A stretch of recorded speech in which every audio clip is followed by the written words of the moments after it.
السلام عليكم ورحمة الله وبركاته. حبايبي عاملين ايه؟ يا رب تكونوا في احسن حال. النهارده ان شاء الله هنعمل الهربك بمكونات بسيطة جدا وموجودة في كل بيت ان شاء الله. الهربك تستخدميه في تنظيف الحمامات، السيراميك، الارضيات، تحفة حاجة كده هوت خيال. طبعا نظرا للظروف الاقتصادية اللي بتمر بيها البلد والغلاء اللي احنا فيه، فاحنا بنحاول نعمل اي حاجة وكل حاجة في البيت ان شاء الله.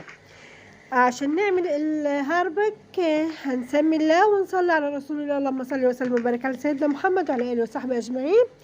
في الاول لو عجبك الفيديو ما تنسيش تعملي لي لايك وشير واشتراك في القناه وتفعيل زر الجرس عشان يوصلك مني كل جديد. نبدا على بركه الله. بسم الله الرحمن الرحيم. هنبدا المكونات بسيطه جدا زي ما قلت لك وموجوده ان شاء الله في كل بيت. اول حاجه هناخد 3 معالق نشا، 3 معالق نشا كبار، وطبعا عايزه تضاعف الكميه هتضاعف المقادير، والمقادير دي تقريبا عملت لي في الاخر، يعني اخر حاجه عملت لي ازازه لتر. هنحط عليها حبه ميه، يعني تقريبا كوبايه ميه،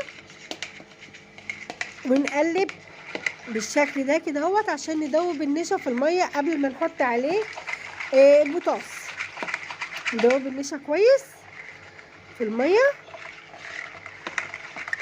الخلطة دي جربيها، انا لما جربتها عملت بيها الحمام كان جميل جدا.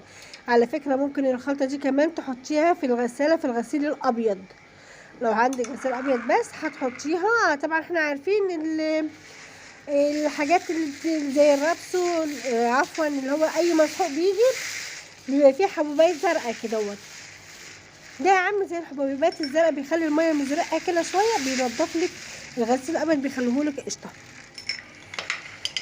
جبنا كوبايه ميه تانية بعد ما حطينا الميه على النشا وقلبناهم كويس. هنجيب كوبايه تانية وهنحط فيها معلقتين، او هي ده انا حطيت معلقه ونص تقريبا، يعني معلقه مليانه ونص من البوتاص. البوتاص طبعا هو الماده اللي بتنضف، هو الماده الفعاله اللي بتنضف في الموضوع ده كله.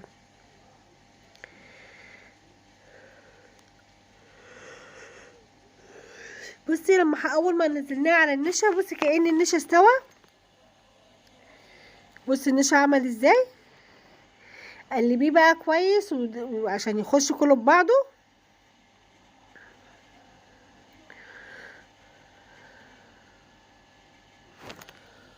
وهنحاول نحط له حبه ميه، نلحلحه بحبه ميه. طبعا احنا عايزين الهاربك يكون تقيل عشان ما ينزلش على البوتاجاز على في قاعده الحمام على طول. زي الهاربك اللي بنشتريه لازم يكون قاعد ما بينزلش بسرعه في الحمام، فعشان كده احنا هنعمله تقيل شويه. لو المضرب هيضايقك هو هيعمل، بس عايز وقت. لو هيضايقك لو عندك مضرب كهربائي ماشي، او الخلاط، او لو عندك هاند بلندر جميل جدا في المواضيع دي. انا الشغل ده عملته بالهاند بلندر. دلوقتي اهو الهاند بلندر موجود عندك في الشاشه، قلبت بيه كويس النشا بالميه. هنحط بقى عليه ايه؟ هنحط في كوبايه ميه تانية هنحط ملح ليمون، معلقتين ملح ليمون، عشان احنا حطينا تقريبا معلقتين بوتاص، فهنحط لهم معلقتين ملح ليمون عشان البي اتش، عشان البوتاص ميبقاش حامي قوي على الايدين ويبقى اخف يعني شويه.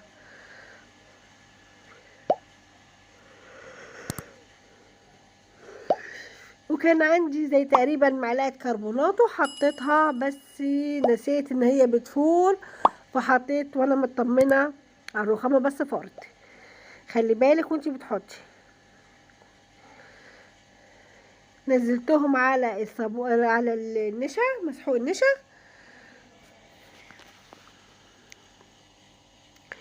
وقلبت.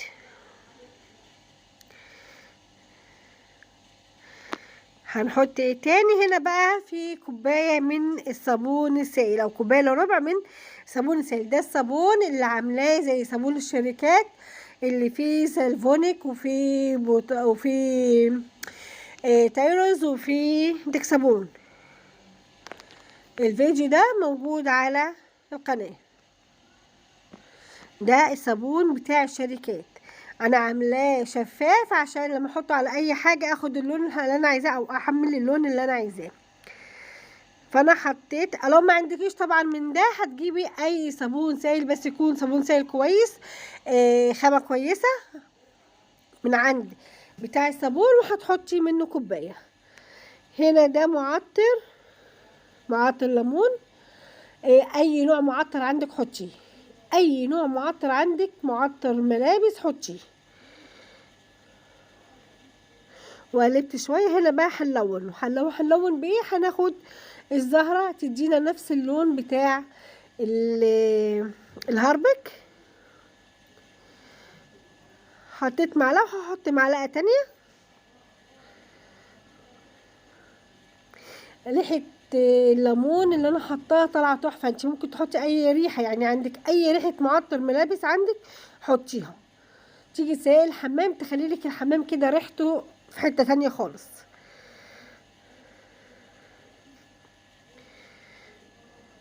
كده بالمضرب. بعدين هقلبه بالهاند بلندر عشان امزج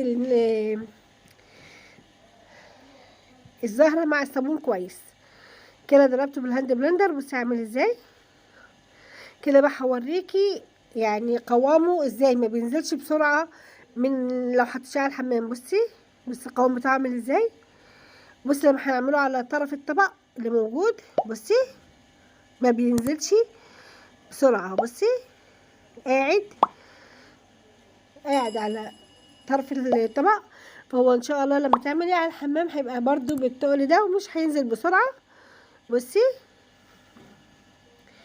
ده المراد من عمايله، ان هو ما ينزلش بسرعه ويفضل اكبر قدر ممكن من الوقت، عشان عبال ما تيجي تغسليه هيبقى ان شاء الله يديكي لمعان ونظافه جميله جدا. كده احنا عملنا الهربك باقل حاجه، بمكونات سهله جدا خالص وموجوده عندنا كلنا، وبنقدر ان شاء الله نجيبها. يا رب يكون الفيديو عجبك، وان شاء الله هنعمل حاجات تانية كتير جدا في الفترة اللي جاية بإذن الله. استنوني. اشتركي في القناة لو اول مرة تشوفيني، يسعدني ويشرفني اشتراكك، وفعلي زر الجرس عشان يوصلك مني كل جديد. كمان متنسيش تحطي لي لايك. شكرا على المتابعة، والسلام عليكم ورحمة الله وبركاته.